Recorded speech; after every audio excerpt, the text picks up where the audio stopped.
students, welcome back to my channel Soumya Education and Skills, and I am your host Soumya Pandey, and this is your chapter How, When and Where, and this is SST session of history. And let's begin with our topic. तो उसके पहले मैं आपको थोड़ा सा recapitulate करवा देती हूँ और थोड़ा इन्फॉर्मेशन दे देती हूँ पहले वाले टॉपिक के बारे में। तो हमने जो है पढ़ा था हाउ इम्पोर्टेंट्स आर डेट्स में कि जो डेट्स हैं वो कैसे हिस्टोरियंस के लिए इम्पोर्टेंट है, हिस्ट्री क्या है, एक और बात, एग्ज़ाम्पल्स हमने देखे थे बहुत सारे, यहाँ पे बहुत सारे एग्ज़ाम्पल्स दिए हुए हैं, वो सारे एग्ज़ाम्पल्स हमने पढ़े थे। तो वो सब पढ़ने के बाद हमें कुछ कुछ समझ आ गया था इस चैप्टर के बारे में। And now how important are dates का ही जो है वो एक दो टॉपिक दिया हुआ है, तो उसको हम लोग पढ़ने वाले हैं, दैट विच डेट्स। तो आज हम लोग एक ही टॉपिक करेंगे, सो लेट्स बिगिन। और इस टॉपिक के लास्ट में आपको जो है इसके नोट्स मिल जाएंगे और पहले वाले जो हैं हाउ इम्पोर्टेंट आर डेट्स वाले भी नोट्स मिल जाएंगे। सो लेट्स बिगिन। तो यहाँ पे दिया हुआ है दैट विच डेट्स, कौन सी डेट्स जो हैं वो इम्पोर्टेंट हैं रियलिटी में हिस्टोरियंस के लिए, या वो किस डेट पे ज़्यादातर फोकस करते हैं।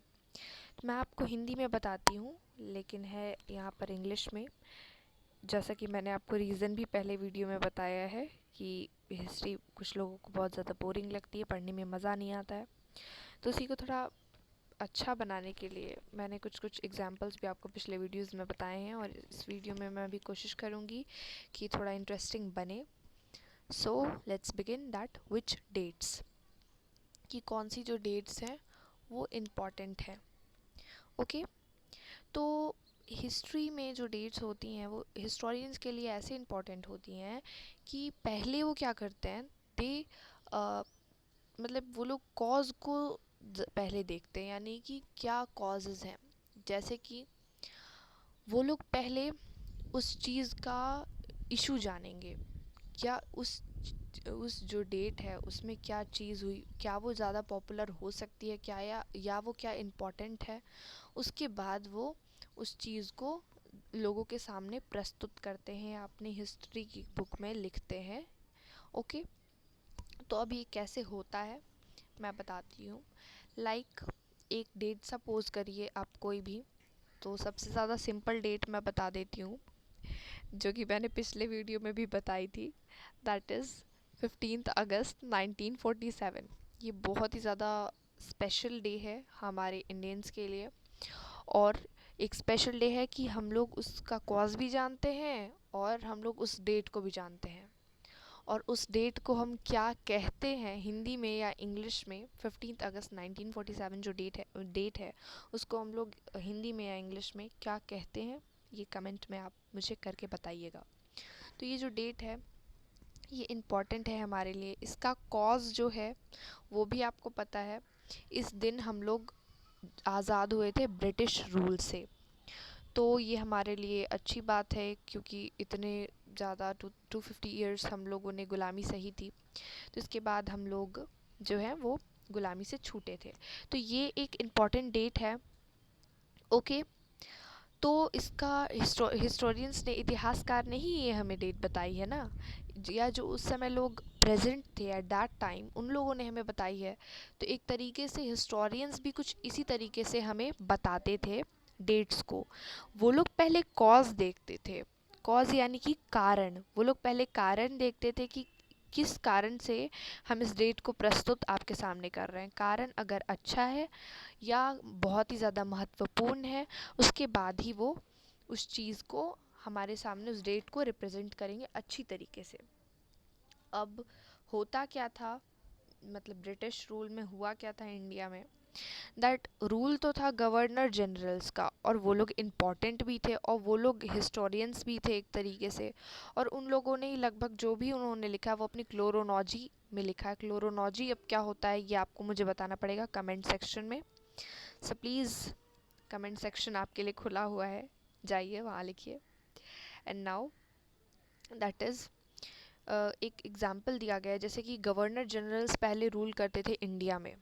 ओके, जो ब्रिटिश लोग आए थे वो लोग गवर्नर जनरल्स थे, एक एक बना दिए जाते। जैसे वॉरेन हेस्टिंग्स जो थे वो इंडिया के सबसे पहले गवर्नर जनरल थे, ये नेम याद रखिएगा। और ऐसे बहुत सारे गवर्नर जनरल के नाम जो हैं आपके नेक्स्ट पेज यानी कि इस जगह पे दिए हुए हैं। फर्स्ट मैं बॉक्स बना दूँ, थोड़ा सा आपको अच्छी तरीके से पता चल जाएगा। ये जो जगह है यहाँ पे गाइस, ये पूरा नाम लिखा हुआ है आपके हिस्टोरियंस का, Indian historians, sorry governor generals का नाम लिखा हुआ है, आप इसको लर्न भी कर सकते हैं।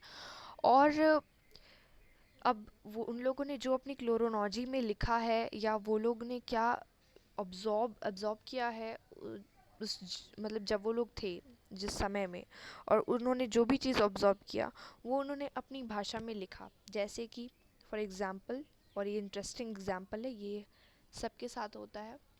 दैट एग्ज़ाम्पल इज़ कि आपकी टीचर है, उन्होंने आपको कहा है, एक क्वेश्चन दिया है और या आपको कहा गया है कि एक जगह पे आप बैठ जाना जहाँ पे अच्छी सीनरी दिखाई दे रही हो, और उस सीनरी को आपको अपनी लैंग्वेज में बताना है। तो सपोज़ करिए वहाँ पे एक फ्लावर है, फ्लावर बहुत सुंदर है, बहुत ज़्यादा सुंदर है, और सब लोग जो चाहते हैं कि हम उस चीज़ को थोड़ा सा अपनी बुक में, अपनी नोटबुक में हम लोग उसको लिख लें, और टीचर बहुत ज़्यादा खुश हो जाएंगे हमारे इस आंसर से।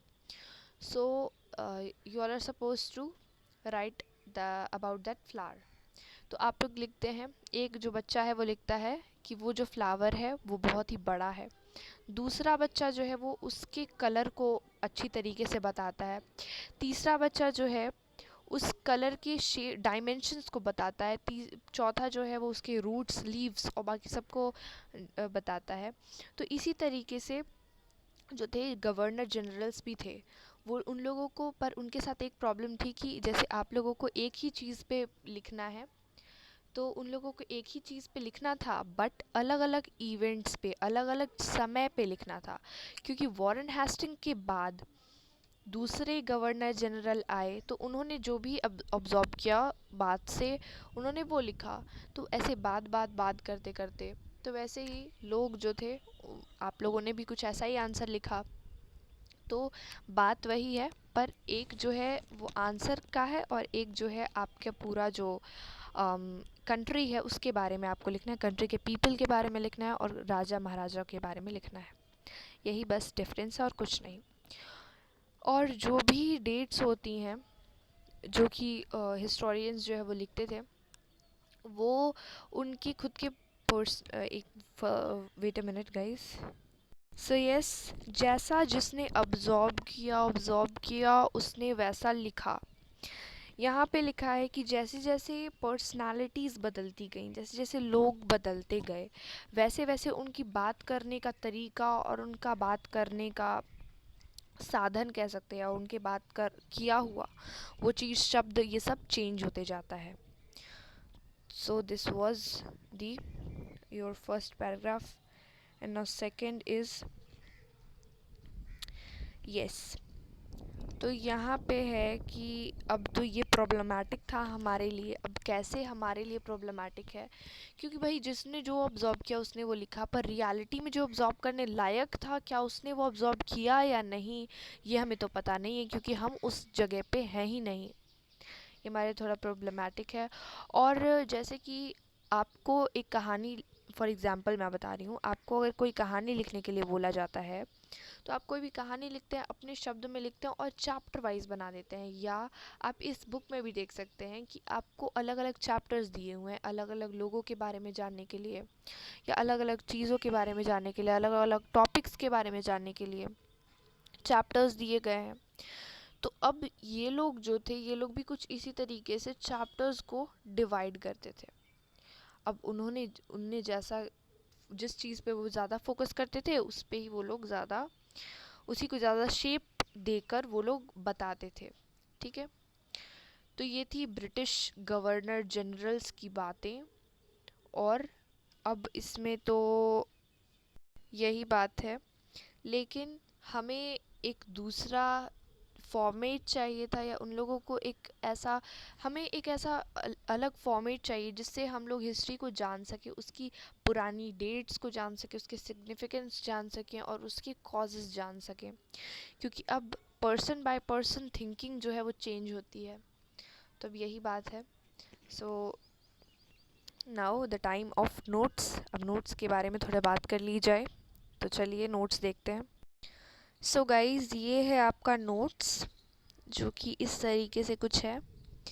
प्लीज़ स्क्रीनशॉट ले लीजिएगा, क्योंकि आई थिंक अच्छा लिखा हुआ है, आपको अच्छे समझ भी आएगा। यस, आप लोग लिख लीजिए। First I make a box. This is your first page